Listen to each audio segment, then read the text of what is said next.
आपको तो दिखाई दे रहा होगा कि आज हम प्रूव क्या करने जा रहे हैं। हम क्या करने जा रहे हैं, log of e raised power z वो जेड की इक्वल नहीं होता है, वह z belongs to complex number.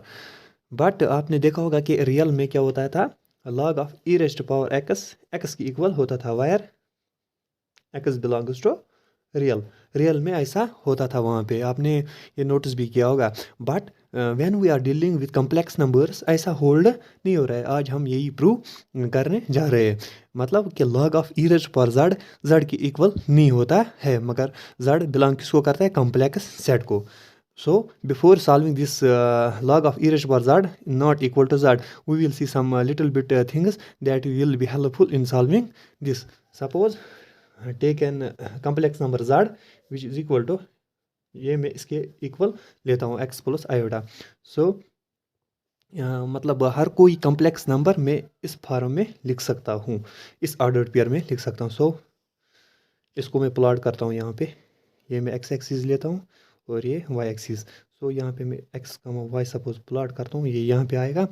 सो जो एब्सोल्यूट वैल्यू ऑफ z होता है ना, वो इसके बराबर होता है x square plus y square, जो मैं आर रखता हूँ सपोज। तो जो ये एब्सोल्यूट वैल्यू ऑफ जेड, ये ओरिजिन से यहाँ तक का डिस्टेंस होता है। So I will take this. Okay, now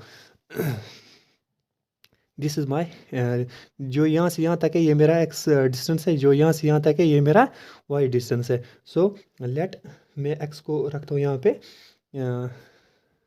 so sine of theta किसके बराबर होता है, ये मैं एक्स रखता हूँ, ये क्या है मेरा वाई। तो साइन ऑफ थीटा किसके बराबर होता है, perpendicular divide by hypotenuse. Perpendicular क्या है यहाँ पे, वाई। हाइपोटेन्यूज क्या है, r. That implies y is equal to r sine theta. ऐसे ही जो कॉस ऑफ थीटा वो किसके इक्वल होता है, cos of theta base. Base क्या है यहाँ पे, x hypotenuse. That means x is equal to r cos theta. मतलब मैं कम्प्लेक्स नंबर की पोलर रिप्रेजेंटेशन यहाँ पे लिख रहा हूँ, क्योंकि वो हमें हेल्पफुल होगी इस स्टेटमेंट को सॉल्व करने में। Okay, z is equal to, now put this and this in this. Okay, z is equal to r cos theta plus iota r sine theta. Okay, r को कॉमन निकालो, cos of theta plus iota sine of theta.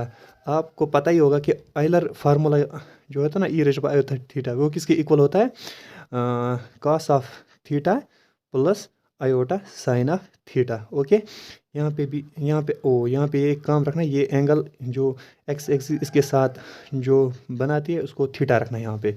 Okay, और cos of theta के बदले यहाँ पे मैं क्या लिखूँ अब, e raise to power iota theta. That implies z is equal to r e raised to power iota. This is the polar representation of this complex number. Okay, now अगर इस थीटा का वैल्यू इसमें और इसमें लाई हो गया, तो इस थीटा को हम बोलते हैं फिर प्रिंसिपल आर्ग्यूमेंट। क्या बोलते हैं, principal argument of z, which is denoted by, और इस तरीके से वो डिनोट किया जाता है।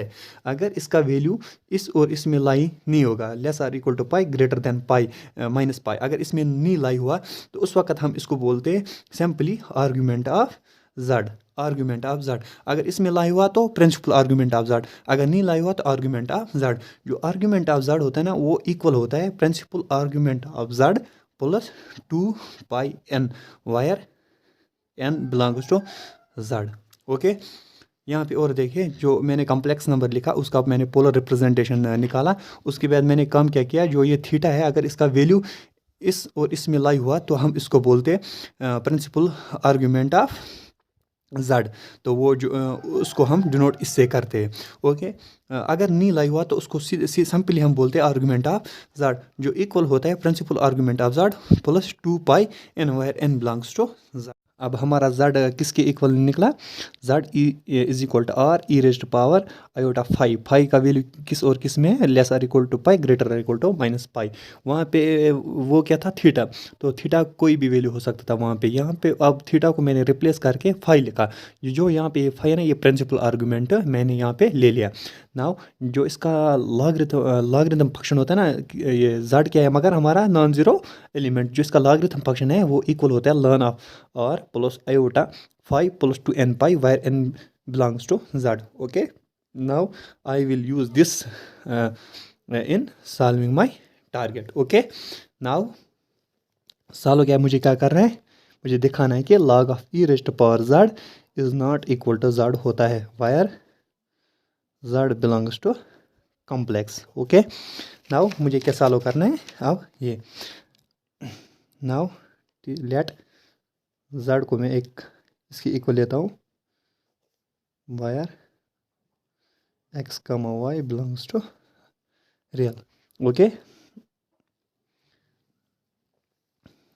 नाउ टेक, मैं अब इसकी एक्सपोनेंशियल फंक्शन लेता हूँ z और इसकी e raised power x plus iota y, that implies e raised power z, इसको मैं इस तरीके से भी लिख सकता हूँ into e raised power iota y। जो इसका एब्सोल्यूट वैल्यू होगा ना e रेज़्ड पावर z, वो ये होता है e रेज़्ड पावर x। जो इसका आर्गूमेंट होता है ना e रेज़्ड पावर z का, e रेज़्ड पावर z वो इक्वल होता है, ये है, ये क्या है y क्या है मगर हमारे यहाँ पे प्रिंसिपल आर्गूमेंट किसका, e रेज़्ड पावर z का प्लस 2n पाई। जैसे मैंने बोला कि आर्गूमेंट आप z ही ले लो, वो किससे होता है principal argument plus 2n pi.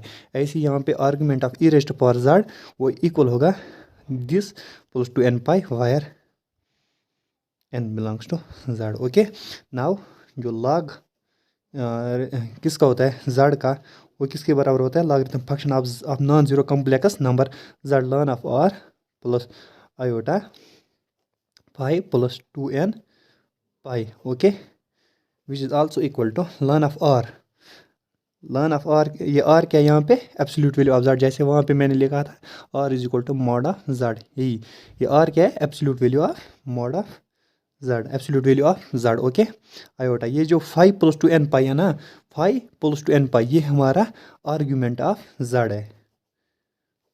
Okay, argument of z, जो आर्ग्यूमेंट z वो किसके इक्वल होता है, principal argument of z plus 2n pi, इसीलिए यहाँ पे मैंने इन दोनों के बदले ये टर्म ले ली। Okay, now log off, now अब मैं क्या काम करता हूँ, z को मैं रिप्लेस करता हूँ e raised power z ln of e raised power mod of z plus iota argument of e raised power of z। Okay, now log of e raised power z is equal to ln of e mod z किसकी equal है, ये है e raised power x plus iota argument of e raised power z वो किसकी equal है y plus 2n पाई।